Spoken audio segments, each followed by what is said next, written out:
তো প্রিয় বন্ধুরা, একবার টাকা দিতে গিয়েও আটকে গেল, একবার তো ডাইরেক্ট বলে দিল যে টাকা দেবে না। তারপরেও নতুন আপডেট এসছে স্টুডেন্টদের জন্য, মানে তরুণের স্বপ্ন প্রকল্প নিয়ে। এখানে বলছে 2 ধাপে ছাড়া হবে 10,000 টাকা। এত তারিখের মধ্যে ঢুকে যাবে তরুণের স্বপ্ন প্রকল্পের টাকা। তো বন্ধুরা, এখানে বোঝা যাচ্ছে তরুণের স্বপ্ন নিয়ে নতুন আপডেট চলে এসছে, মানে স্টুডেন্টরা নতুন করে টাকা পাবে। আবার কত তারিখে টাকা পাবে এই ভিডিওটির মাধ্যমে আপনাদেরকে জানিয়ে দেওয়া হবে। তো এখানে বলছে পশ্চিমবঙ্গের শিক্ষার্থীদের জন্য বড় সুখবর। রাজ্যের শিক্ষা বিভাগ ঘোষণা করেছে যে শিক্ষার্থীরা ট্যাবলেট বা মোবাইল কেনার জন্য 10,000 টাকা পাবে।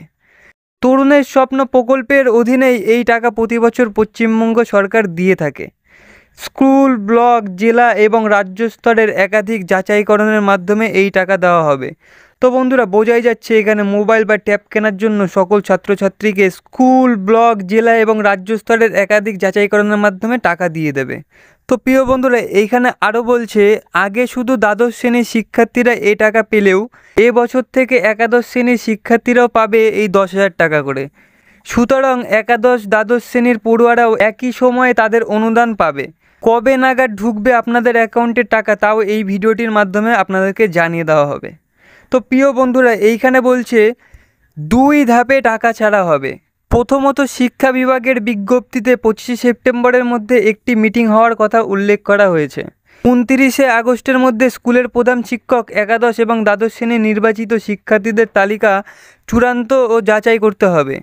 এরপর শিক্ষার্থীদের সার্টিফিকেট প্রস্তুত করা হবে, সিল করা হবে এবং আপলোড করা হবে। তো প্রিয় বন্ধুরা, বোঝাই যাচ্ছে এখানে যে 25শে আগস্টের মধ্যে একটি মিটিং হওয়ার কথা ছিল। 29শে আগস্টের মধ্যে স্কুলের প্রধান শিক্ষক একাদশ এবং দ্বাদশ শ্রেণীর নির্বাচিত শিক্ষার্থীদের তালিকায় চূড়ান্ত যাচাই করবে। এরপর শিক্ষার্থীদের সার্টিফিকেট প্রস্তুত করা হবে এবং সিল করে আপলোড করা হবে। তো বন্ধুরা, যেহেতু ছাত্রছাত্রীর তো কম নেই, অনেক, তো সময় লাগবে। অবশেষে 30শে আগস্ট থেকে 3 সেপ্টেম্বর পর্যন্ত স্কুল পরিদর্শন অফিসার দ্বারা জেলা স্তরে অনুমোদন এবং অর্থ প্রদানের ফাইলগুলি চেক করা হবে। কোনো শিক্ষার্থীর সার্টিফিকেট নথি যদি ভুল থাকে সেগুলিকে অবৈধ হিসেবে চিহ্নিত করা হবে এবং সংশোধনের জন্য ফেরত পাঠানো হবে। তো বন্ধুরা, এইখানে বোঝা যাচ্ছে যদি কোনো শিক্ষার্থীদের সার্টিফিকেটে বা কোনো নথিতে ভুল থাকে সেই ক্ষেত্রে সেটাকে অবৈধ হিসেবে চিহ্নিত করা হবে এবং সেই সার্টিফিকেট সংশোধন করার জন্য স্কুলে ফেরত পাঠানো হবে। যে পড়ুয়াদের আবেদন ভুল হবে তাদের বিল 4 সেপ্টেম্বর তারিখে জেনারেট করা হবে। বন্ধুরা, বোঝা গেল যে পড়ুয়াদের আবেদন ভুল হবে তাদের বিল 4 সেপ্টেম্বর তারিখে জেনারেট করা হবে। অ্যাকাউন্ট নাম্বার, আমি বারবার সবসময় বলি, প্রকল্প থেকে শুরু করে যে কোনো প্রকল্পই হোক, আমি বারবার বলি, যাই দিন না কেন যে নাম্বারটা দেবেন আপনি সেই নাম্বারটা আপনার জন্য সবসময় চলে এবং আপনার ব্যাংকের নাম্বার ও আইএফএসসি কোডটা সবসময় সঠিক দেবেন। 10 বার দেখে একবার লিখবেন দরকার পড়লে, কিন্তু ভুল দেবেন না।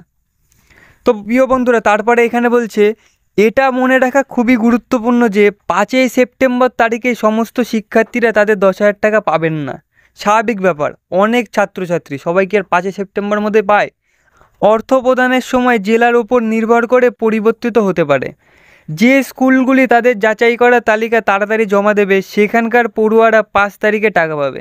তো বন্ধুরা, এখানে বুঝতে পারছেন তো, যে স্কুলের স্যাররা মানে শিক্ষকরা আপনাদের যে ডকুমেন্ট নিয়েছিল তারা যে সবার আগে যে স্কুল জমা দেবে তাদেরটাই সবার আগে টাকা দেবে। মানে টাকা দিক, একদিন আগে দিক, দুদিন পরে দিক, পুজোর আগে সবাই টাকা পেয়ে যাবেন। আমি এই ভিডিওর মাধ্যমে যা বলছি তার মধ্যে যাচ্ছে না, কিন্তু টাকা দিয়ে দেবে তারা, পুজোর আগেই টাকা দিয়ে দেবে। ট্যাবলেট বা মোবাইল কেনার জন্য এই তহবিল সরাসরি ছাত্রদের অ্যাকাউন্টে জমা করা হবে। তো বন্ধুরা, বুঝতে পারছেন, আপনাদের একটি 0 ব্যালেন্সে বই করা হয়েছিল স্কুল থেকে, আমাদের সময় আমাদেরও করিয়ে দিয়েছিল।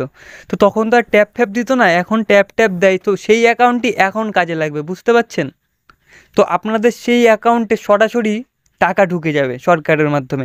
সবাই যে সময় মতন টাকা পাবে তেমনটা নয়, কেউ আগে পাবে কেউ পরে পাবে, সবাই পাবে। মমতা ব্যানার্জি যখন বলেছেন টাকা দেবে, নিশ্চয়ই দেবে। কেউ 2 দিন আগে দিক 2 দিন পরে দিক, তিনি যা বলেন তিনি তা করেন, তো মানুষ যেমনই থাক।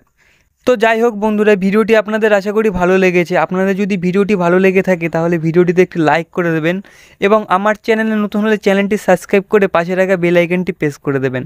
এবং আপনাদেরকে অসংখ্য ধন্যবাদ জানাই ভিডিওটি মনোযোগ সহকারে শেষ পর্যন্ত দেখার জন্য।